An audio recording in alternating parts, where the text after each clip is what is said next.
성경 말씀은 마태복음 8장 14절 말씀부터 살피겠습니다.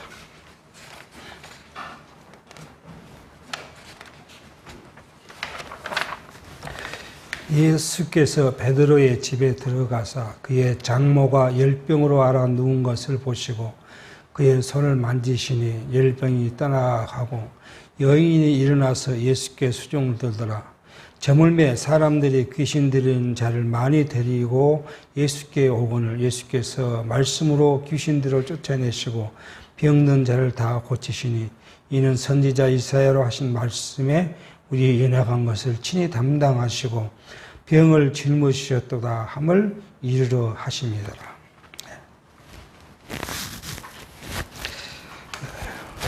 우리는 이 하나님께서 성경을 우리에게 주신 목적이 있습니다.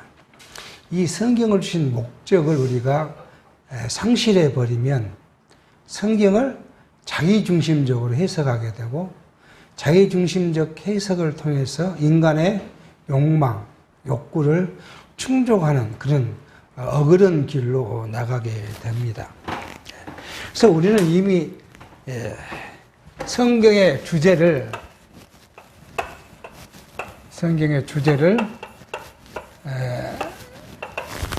하나님 자기 계심 이렇게 이제 이야기를 합니다. 하나님 자기 계시라는 이야기는 뭐냐면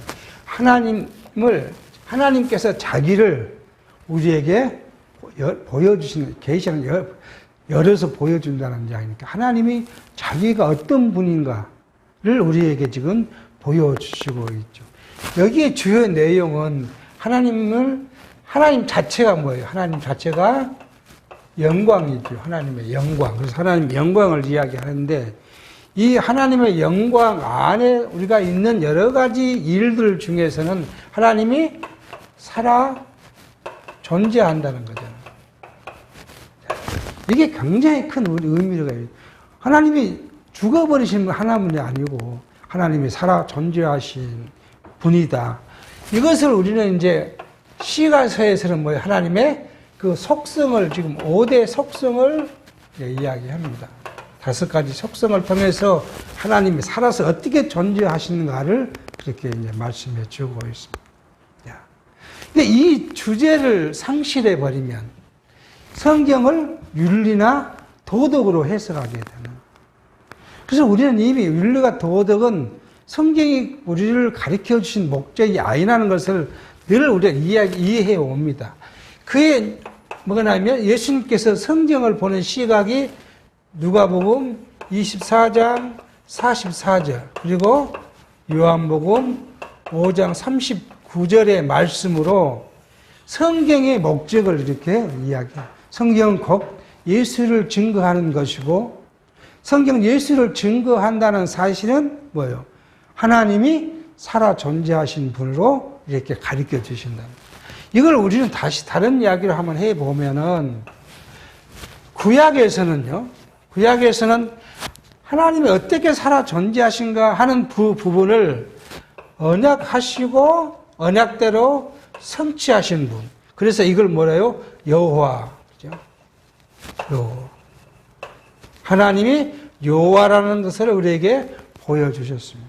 그래서 창세기부터 하나님이 약속하시고 그 약속을 이루어 가시는데 역사에서 모두가 뭐예요? 하나님께서 그걸 이루어 가십니다. 이사야에서 오면은 하나님께서 이사야를 통해서 이야기 44장, 45장, 46장에 회복해 주실 것을 이야기하시면서 또 뭘 이야기하냐면 징계하는 것도 이야기를 해요. 그러니까 내가 이사야가 지금 이제 740년에서 680년 사람이니까 한 700년에 지금 기록한다고 생각해 보면 536년 이게 별로 140년 후에 있을 고레스를 통해서 구원해 주실 걸 예언하는데 뭐라고 하냐 그러면 내가 옛적부터 너희에게 말한 대로 그렇게 이야기를 해요. 그리고 지금 앞으로 있을 160년 후의 일을 내가 너희에게 지금 밝히 이야기해 준다. 그렇게 말해요.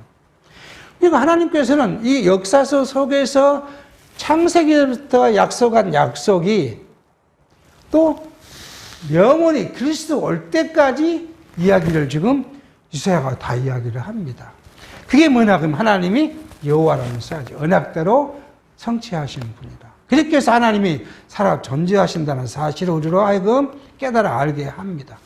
그런가 하면 신학에 와서는요, 예수가 그리스도라는 사실을 통해서 하나님이, 예수가 그리스도라는 사실이란 그 의미는 뭐예요? 구약에 예언한, 그죠? 쭉 여기 창세기서부터 시작해서 구약에 예언한 메시아. 이 메시아가 누구예요? 예수로 왔다는 거 아니에요. 이게 똑같은 이야기예요. 예수가 그리스도라는 사실은 뭐예요? 구약의 언약대로 성취하신 하나님이라는 이야기입니다, 이게. 그러니까 우리가 표현이 좀 달라졌을 뿐이지 그 중심의 내용은 똑같다는 이야기예요. 그걸 통해서 하나님의 자기 영광을 우리에게 보여주시고 하나님이 살아 존재하신다는 사실. 그런데 우리는 지금 마태복음을 공부하고 있지 않습니까? 마태복음에서 뭐라고요? 하나님 나라, 세상 나라, 그죠? 세상 나라. 그러니까 어떻게 다른가? 그걸 이야기해요. 그리고 우리는 뭐예요? 몸은 세상 나라에 있는데 어디 있다고요? 우리의 본질은 하나님의 나라에 속한 사람이다. 이걸 지금 이야기를 합니다.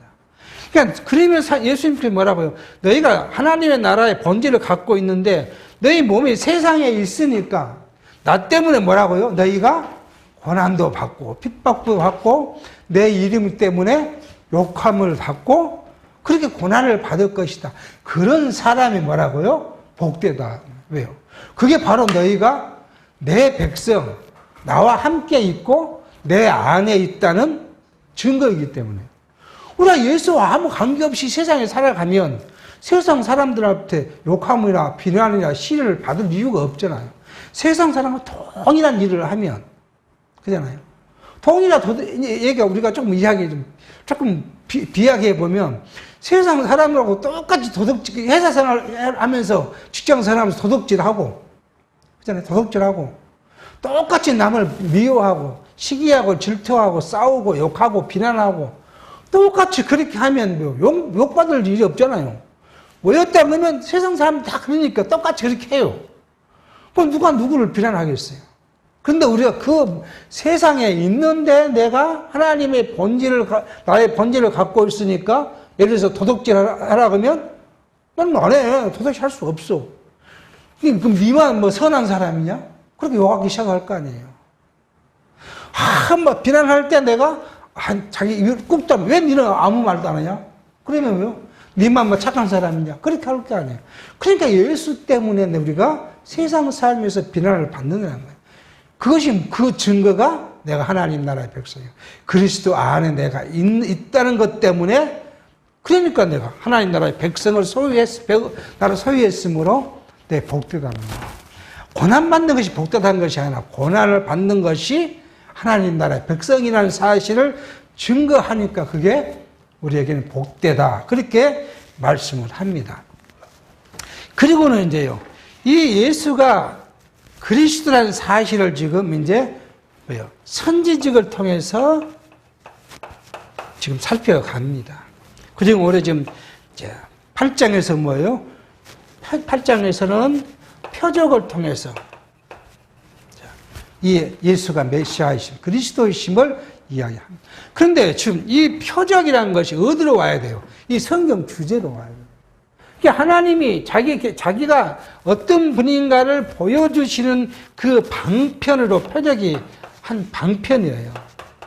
근데 이 주제를 기어가지고 상실해버리면 표적만 이야기를 해요. 표적만요. 그래서 예수를 잘 믿으면 뭐 한다고요? 병도 낫고 귀신이 쫓겨나가고. 이제 지금 뒤에 봐는 뭐예요? 지금 오늘 베드로의 장모의 열병이 나았고, 베드로 장모의 열병이 나은 걸 보니까 이 능력 많으신 분이네. 그리고는 뭐세요? 사방에서 누구를 데리고 왔다고요? 귀신 들린 자를 데리고 왔더니 예수님께서는 자기를 보여주는데 뭘 넣어요? 이 말씀 한마디 한마디가 우리 표적을 보여주는데 뭐야? 하나님의 말씀으로 귀신을 쫓아냈다는 거 아니에요. 그러니까 오늘 지금 그렇게 이야기를 합니다. 근데 이 하나님의 말씀으로 귀신을 쫓아낸 이 사건이 뭘 이루었다고요? 그거예요. 이사야의 예언대로. 이사야 예언이 뭐예요? 그리스도가 오면, 여기 좀, 이사야가 여기 좀, 그잖아요. 그리스도가 오면 뭘 하겠다고요? 병을 짊어지신다.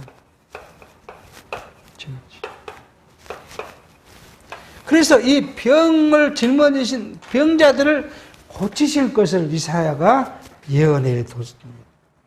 그래서 이것대로 예수님께서는 그 질병을 고치신다.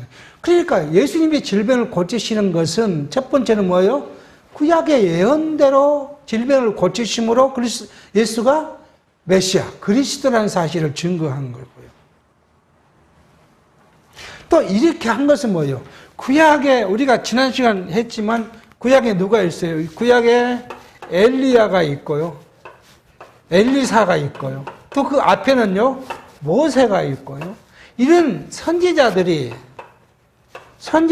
뭘 했어요? 질병을 고쳤어요. 능력을 행하고 표적을 행했던 일들을 결국 그것은 뭐예요?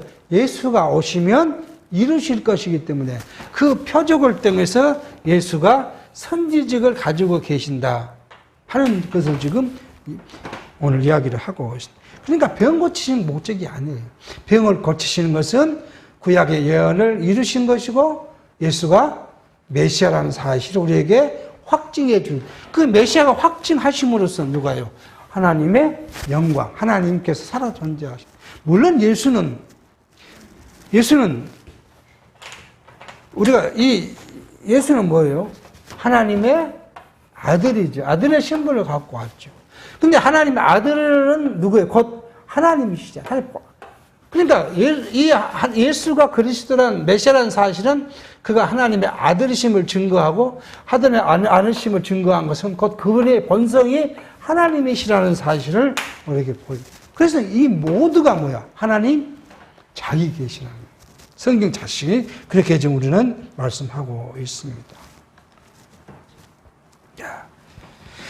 그렇게 해서 우리는 이 예수가 어떠하신 분인가를 지금 오늘 뭘로요? 선지직을 통해서 우리를 자기에게 선지직의 표적을 통해서 하나님 예수께서 자기를 증거하고 계심을 압니다. 그 다음에 이제 8장 18절부터는 조금 차트가 바뀝니다. 여기는요, 표적을 통해서 선지직을 이해하는 거죠. 이제 두 번째 단락으로는요, 표적을 통해서 뭘 이야기하시고자 하냐 그러면 주권자, 우리 성경 개론에서는 만물을 통치하신 신분, 이걸 이제 통치하신 신분을 보여주는데 이렇게 그냥 이 제목을 해 놓으면 뒤에 가면 우리가 마태복음의 뒤에 부분에 가면 선지직 다음 뭐가 있어요? 왕직이 나오잖아요. 이 왕직과 혼돈해요. 그래서 우리는 이게 내용의 전체를 살펴보면 통치라는 것보다는 뭐예요? 만물을 주관하시는 주관자. 또 이렇게 좀 하면 뒷부분과 혼돈 없이 우리가 이 말씀을 살펴볼 수 있지 않을까 그렇게 생각해 봅니다. 8장 18절입니다. 예수께서 무리가 자기를 에워싸움을 보시고 저편으로 건너가기를 명하시니 한 서기관이 나와 예수께 말씀하되 선생님이여 어디로 가시든지 저를 쫓으리이다. 예수께서 이르시되 여우도 굴이 있고 공중의 새도 거처가 있으되 오직 인자는 머리 둘 곳이 없다 하시더라. 제자 중 또 하나가 가로되 주여 나로 먼저 가서 내 부친을 장사하게 허락하옵소서. 예수께서 가르치되 죽은 자들로 저희 죽은 자를 장사하게 하고 너는 나를 쫓으라 하시니라. 자, 예수님 이제 차트가 바뀌었는데, 사람들이 예수를 막 모여 이제 쌓습니다. 왜요? 예수님의 능력 행한 걸 보고 사람들이 병자는 병 고치기 위해서, 또 어떤 사람들은 예수님의 권세 있는 말씀을 듣기 위해서 각기 다른 목적으로 예수님께 나와서 많은 사람들이 예수님을 둘러싸니까 예수님의 인기가 올라간 거잖아요. 오늘날 현대 세상은 뭘로 먹고 살아요? 인기로 먹고 살수. 특히 연예인들은 인기를 먹고 삽니다. 그래서 인기가 떨어지면 뭐요? 극심한 그 우울증에 걸리고, 그러다가 어떤 사람들은 생명마저도 이제 버리는 그런 일들이 우리 뉴스에 많이 나타나잖아요. 사람 인기를 먹고 살아요. 근데 사람만 그런 것이 아니라 누구예요? 동물도 그렇습니다. 여러분 혹시 집에 강아지 키우시는 분 있잖아요. 한 마리 키울 때는 모르는데요. 두 마리 키우면 강아지도 시샘하고, 먼저 있던 애가 뒤에 온 놈 학대하고 그런 일이 비일비재합니다. 사람도 동물도 그렇습니다. 그런데 오늘 예수님은요, 예수님의 인기가 올라가니까 예수님은 그 인기에 상승해서 왕이 되고자, 통치자가 되고자 그것을 보여주고 싶은 게 아니라 예수님은 그 무리를 떠나서 갈릴리 건너편 그렇게 갑니다. 아마 지금 예수님 여기 말씀하신 곳이 뭐냐 그러면 어디라고 생각되어지냐 그러면 이 벳세다라고 보여집니다. 왜 그러냐 그러면 베드로의 고향이 어디예요? 벳세다예요. 그럼 어디가 베드로의 고향 벳세다가 나와 있느냐? 요한복음 1장 14절에 그런 말이 있어요. 빌립은 안드레와 베드로와 한 동네 벳세다 사람이라. 그렇게 요한복음 1장 4절 그렇게 이야기를 합니다. 그러니까 이걸 봐서 지금 베드로의 고향 동네 장모의 열병을 고치신 걸 봐서는 지금 예수님이 서 있던 곳이 벳세다 지역이고요. 그리고 이 예수님이 바다 건너편에 갔다 그렇게 이야기해요. 이렇게 이제 갈릴리가 있으면 여기에 벳세다예요. 벳세다고 이 건너편이 뭐예요? 이게 가버나움이에요. 가버나움. 그래서 아마 예수님 여기서 이제 배를 타고 이쪽으로 사람들이 있으니까 이제 피신을 간 것 같습니다. 그러니까 이제 거기에 가버나움에 오니까 한 서기관이 예수님께 나와서 이제 이야기를 합니다. 이 서기관 말이 멋진 말을 합니다. 예수님,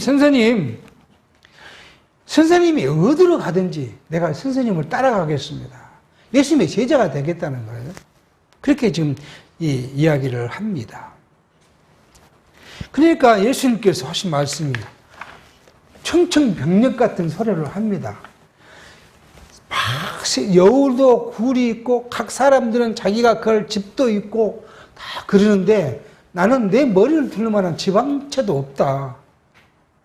예수님 어떤 분이라고요? 나는 가난한 분이다. 나는 내 몸을 거할 곳이 없는데 네가 나를 따라와서 뭘 얻겠다는 거냐. 그 말이에요. 그냥 이 말은 다른 말로 하면 너 나 따라오지 마. 그 말입니다. 난 너 제자로 삼지 않을 거야. 그 이야기를 한 거예요. 자, 예수님께서 왜 이 사람이 예수님을 따라오겠다는 그 이야기에 이렇게 노 하고 말씀하셨을까? 오늘 이게 이제 고민거리입니다. 근데 성경을 앞을 쭉 마태복음 어디로요? 마태복음 4장으로 지금 한번 4장으로 가보면 예수님께서 누구를요? 제자들을 부르시는데 사람이 두 개 나오죠? 누구와요? 야고보와 그 형제 요한과 그 다음에 안드레와 베드로를 부르시는 이 장면이 4장에 나옵니다.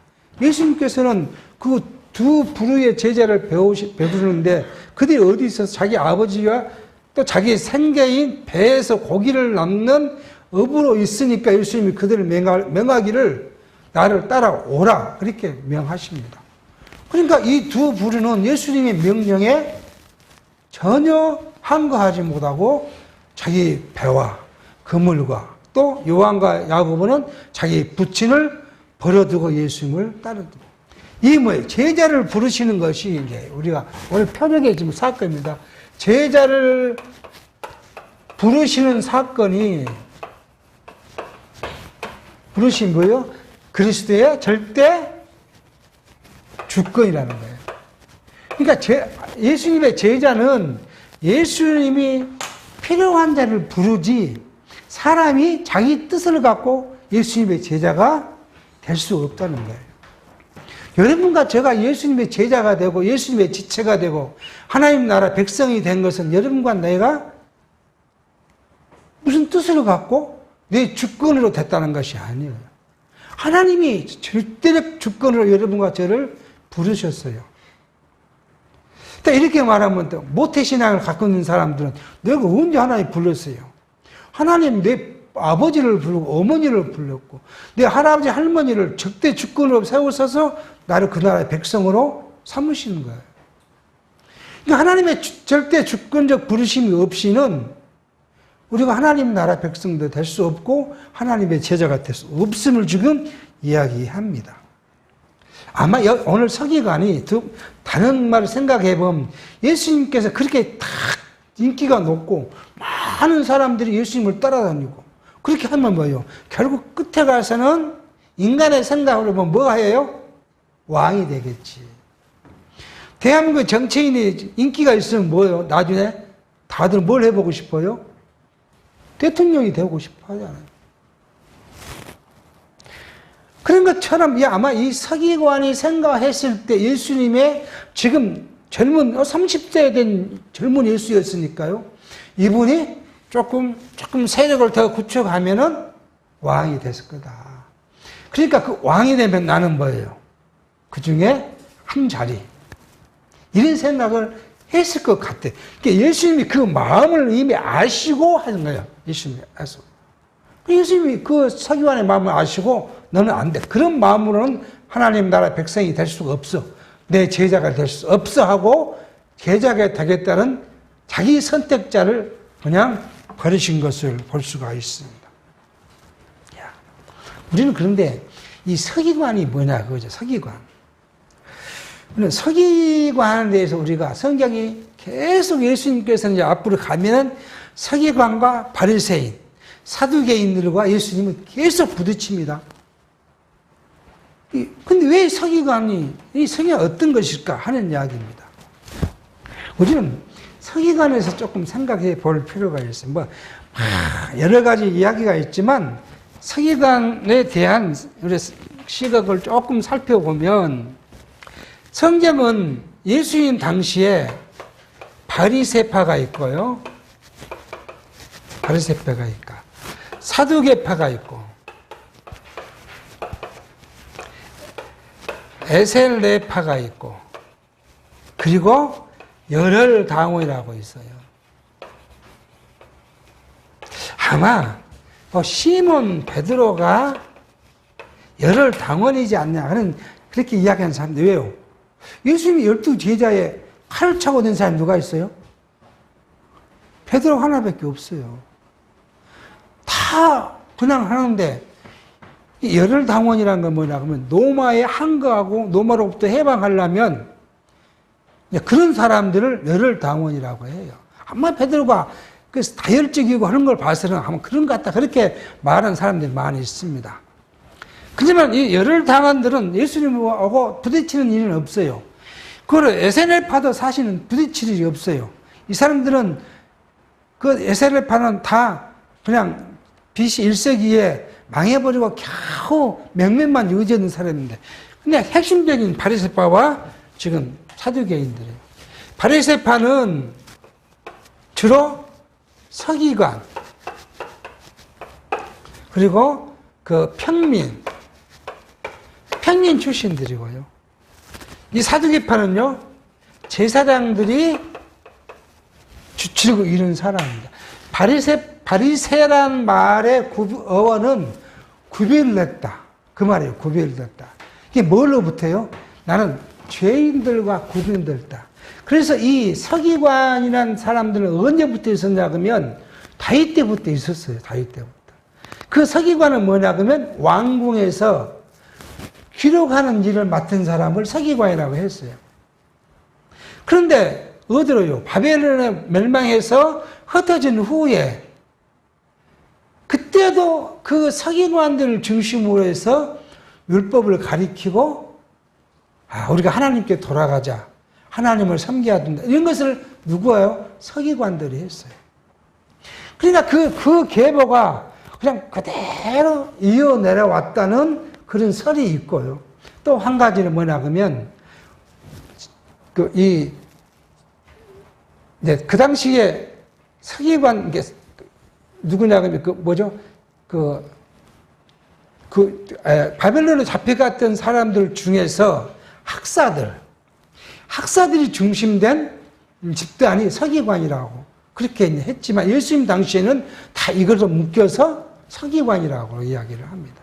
근데 서기관은 그냥 한 거, 서기관도 두 부류가 있어요. 견습생이 있고 정식 서기관이 있어요. 주로 30세가 넘어야 공부를 하고 막 그렇게 해서 이제 막 시험을 봐서 서기관이 되면 그때 견습생이에요. 그리고 30세가 넘어야 정식으로 안수를 받고 이제 서기관에 이제 임명을 받으면 율법을 해석할 수 있는 권한을 서기관들이 가졌습니다. 그러니까 이 사람들은 율법을 해석하고 율법을 지켜야 되니까 뭐였어요? 율법주의, 행위주의자. 육체의 믿음의 행위를 통해서 의롭다고 받는다.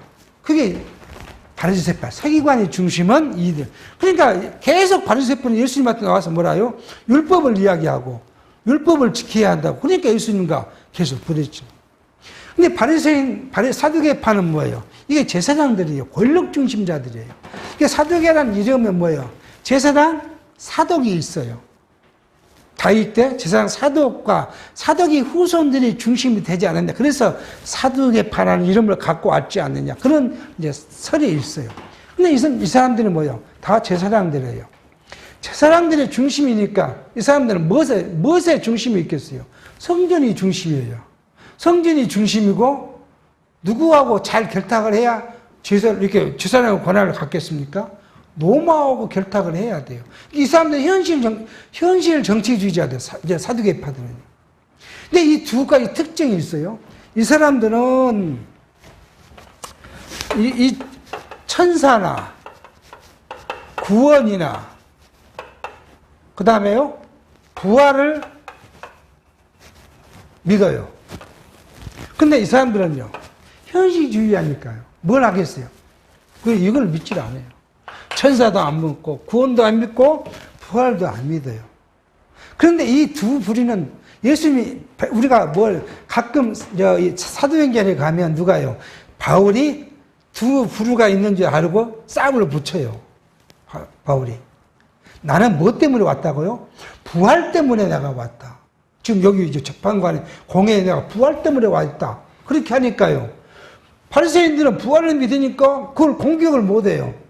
근데 사두개인들은 부활을 안 믿으니까 공격을 해요. 그러니까 성경은 그렇습니다. 예수님을 비난한 데는 이게 딱 두 세력이 일치를 하는데 그 외에는 뭐예요? 둘이 자꾸 싸워요.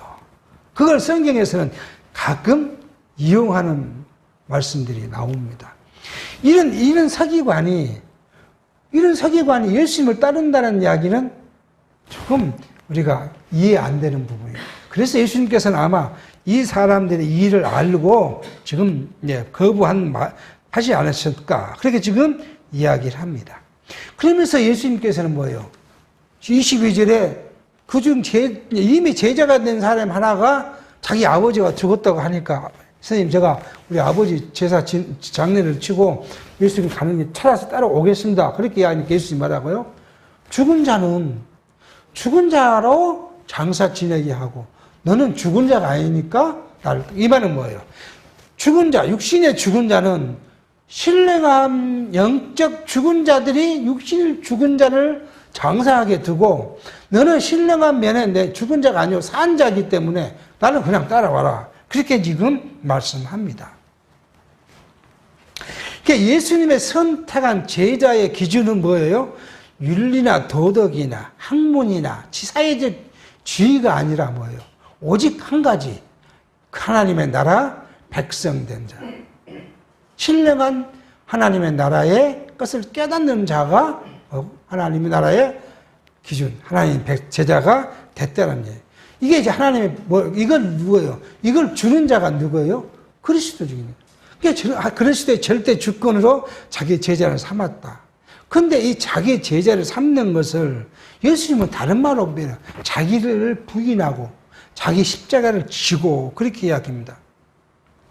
마가복음 8장 34절에 무리와 제자들을 불러 이르시되 아무든지 나를 따라오려거든 자기를 부인하고 자기 십자가를 지고 나를 쫓을 것이나 그렇게 말. 예수님을 쫓는 제자들은 그 기준이 있어요. 그 기준. 그것이 뭐요? 자기를 부인하고 그리고 뭐요? 자기 십자가를 지고. 그러니까 예수님의 제자는 자기를 부인하고 자기 십자가를 질 수 있어야 돼요. 그런 자가 예수님의 제자가 되는 거예요. 예수님을 따르는. 이 말은 다른 말로 하면 뭐예요? 육체의 자기 영광. 우리는 뭘 부인해야 하냐 그러면 예수님의 제자, 하나님의 나라 백성이 된 자는 자기 영광.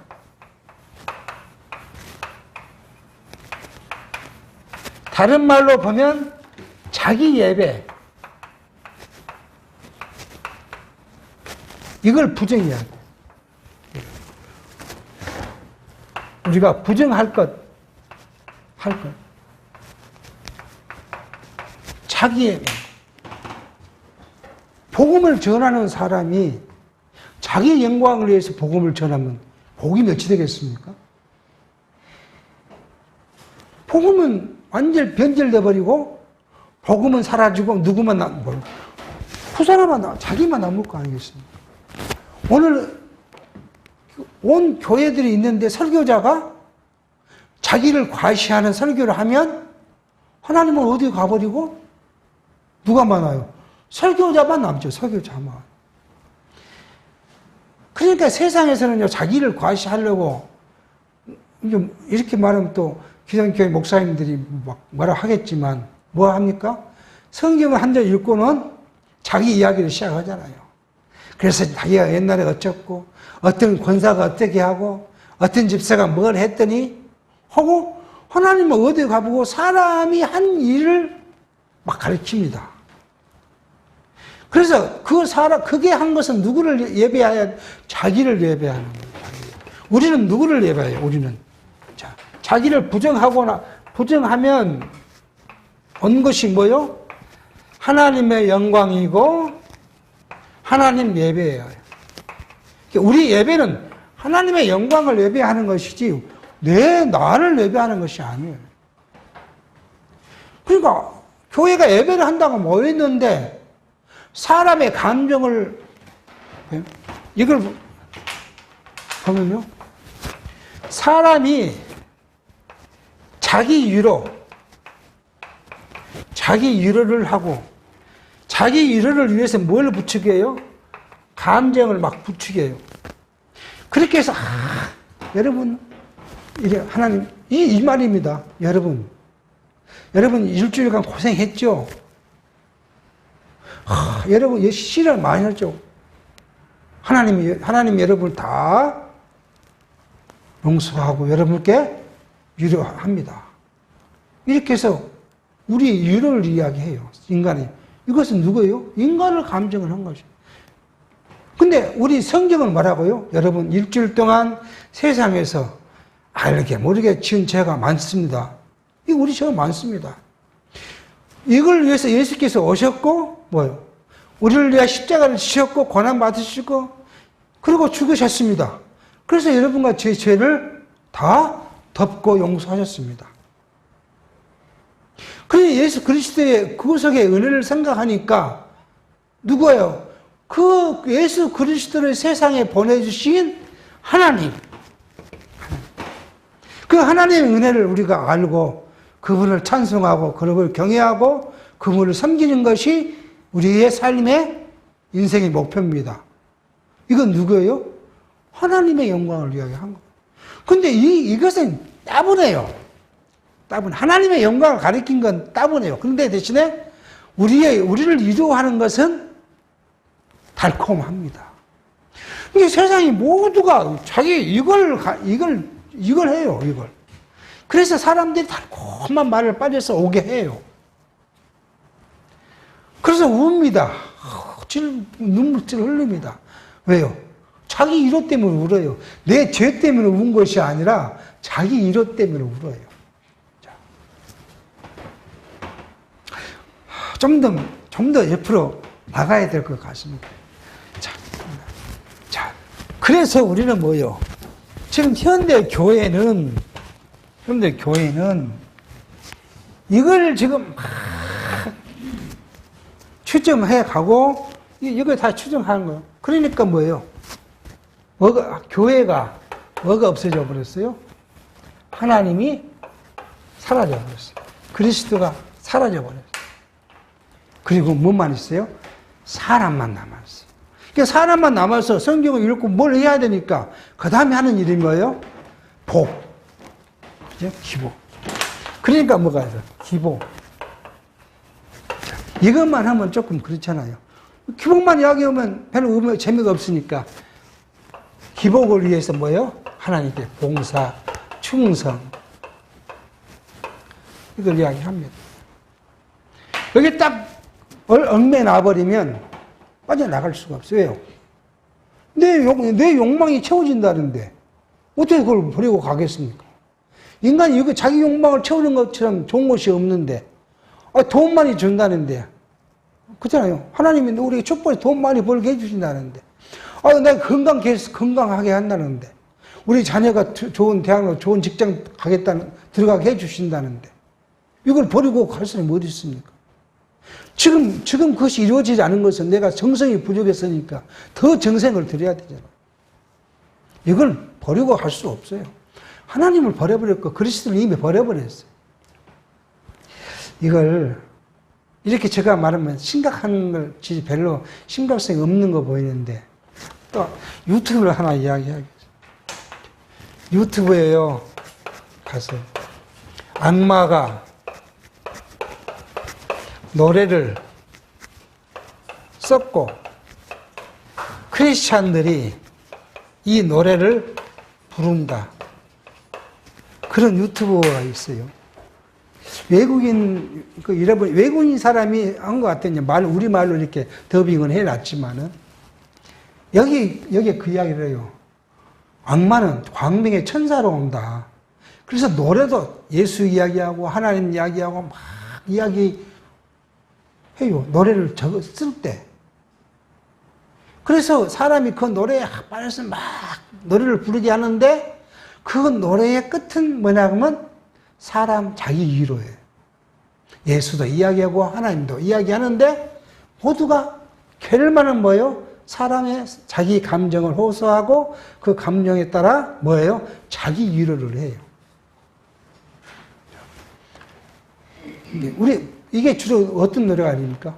복음성가가 주로 이래요. 그래서 제가 복음성가 우리가 교회는 가는 것만 안 하고 있는 이유가 복음성가도 잘 구분을 해야 돼요.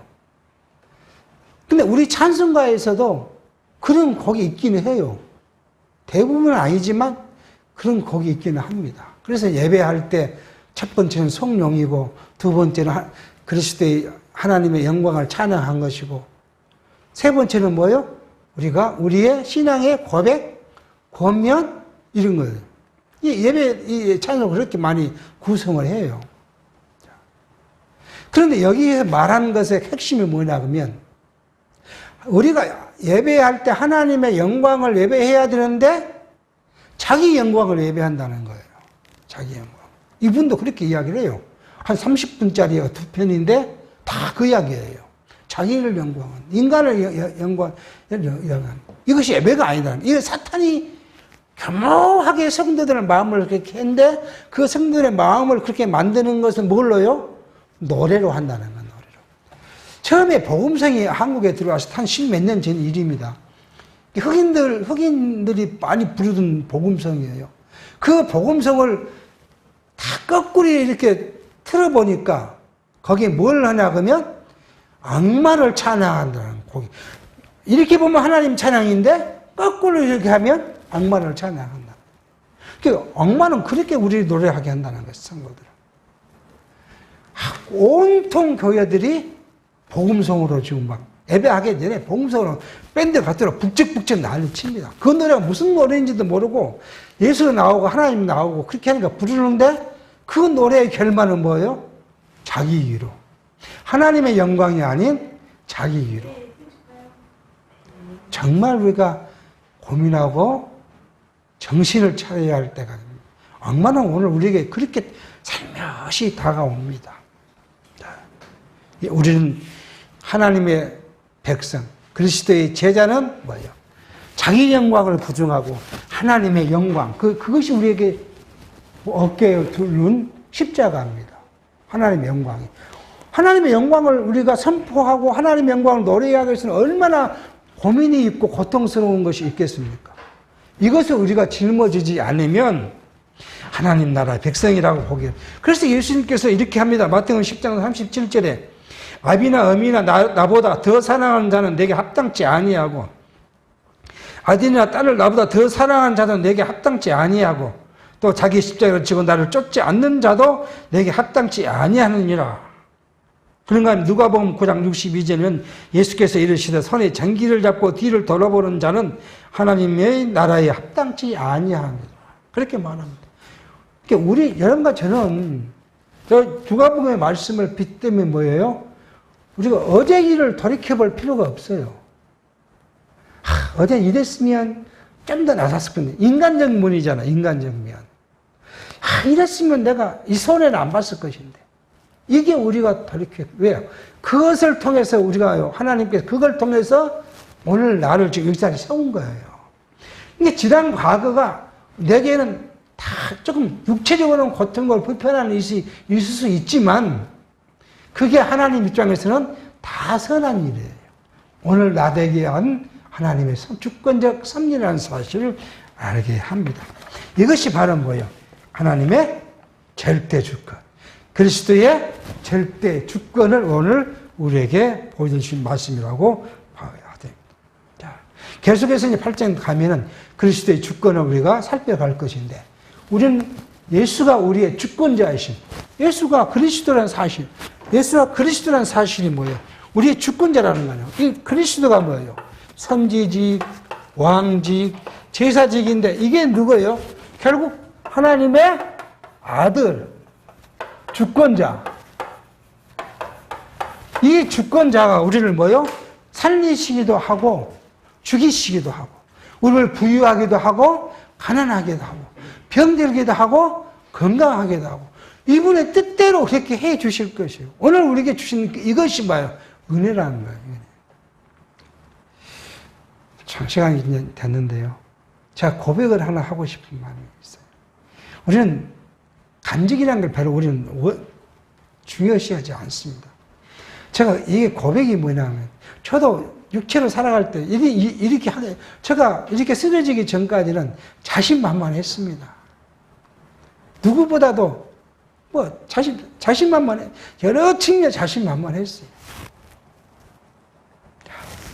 그런데 이렇게 딱 쓰러지고 나니까 그걸 깨달아진 거예요. 네 뜻대로 해봤냐? 할 수 있다고 생각되냐? 지금도 되냐? 그게. 근데 만약에 이것이 그냥 그랬다가 딱 나와버렸으면 또 잊어버리고 또 그리 갔을 거예요. 근데 이게 영국이 이걸 흔적을 줌으로써 계속 하나님을, 그리스도를 의지할 수밖에 없는 도구로 사용하신다. 지금 정직히 말하면 하나님의 다 그냥 가서 이렇게 혈액 투석을 하면 살겠지. 그렇게 모두가 그렇게 생각하고 살지만 하루하루 가서 투석을 위해서 4시간 동안 누워있고 아침에 이걸 바늘을 찌르는데 간호사가 잘못 찔리면 또 찔러야 되고 이렇게 하는 일들을 경험해 보면서 하는 기도가 뭐예요? 오늘도 간호사에게 지혜 주셔서 혈관 잘 찾고 실수 않고 한 번에 한 번 꼽으면 몇 번, 두 번을 꼽아야 되니까. 위아래 두 번 꼽아야 되니까. 그리고 그 찌르는 고통을 참을 수 있는 용기도 주시고, 이 기도 없이 그냥 가면요, 불안하고 고통스럽습니다.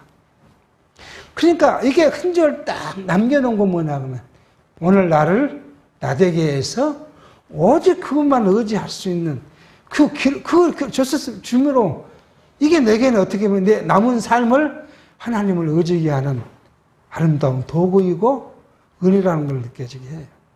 만약에 나와버렸으면, 지금 이 육체는 낫기를 원해요. 그렇죠? 고통스럽게 육체는 낫기 원하지만, 이게 하나님의 도구니까 내 육체는 낫기를 원하지만 내 뜻대로 마옵시고 아버지의 뜻대로. 절대 주권자이께서 여러분과 저를 사랑하시는데 지금 이 모양은 하나님이 만드신 최상의 선이라는 사실. 이것이 믿어지면 오늘 우리가 감사할 수 있습니다. 기도하겠습니다. 하나님 아버지, 오늘 우리에게 하나님의 은혜가 여러 가지였지만 지난 과거는 돌이켜보면 시련도 많았고 고난도 많았고 힘든 역경도 많았습니다. 이러한 일이 오늘 나를 이 자리에 서 있게 하신 하나님의 은혜이고 하나님의 백성되며 하나님만을 섬기며 의지할 수 있도록 하신 하나님의 놀라운 주권적 섭리임을 순복하게 하시고 이 믿음으로 영원하신 하나님만 의지할 수 있는 아름다운 믿음의 길을 걸어갈 수 있도록 인도해 주시옵소서. 예수의 이름으로 기도하옵나이다. 아멘.